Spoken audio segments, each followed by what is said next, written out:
Hello everyone. Today we will discuss about Canadian copyright database verification. First you have to go to this link. This link I will provide you in description.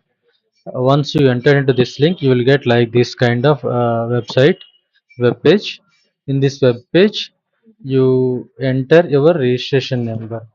Here I entered my registration number and changed the search field to registration number and click on search. You will get all the data. Recently, I filed one Canadian copyright. The title of the Canadian copyright is This is AI driven workflow automation for large scale data processing. Myself and my co-authors are listed here, and we are the authors as well as owners also. Thank you. For more details of Canadian copyright, you can click on this link. You will get like this. See, this status is already registered. Registered means granted. Registration date is mentioned here. Category of work is literary works,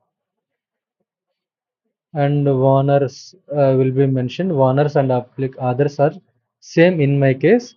You can also change the owners and others also. Thank you. Thank you.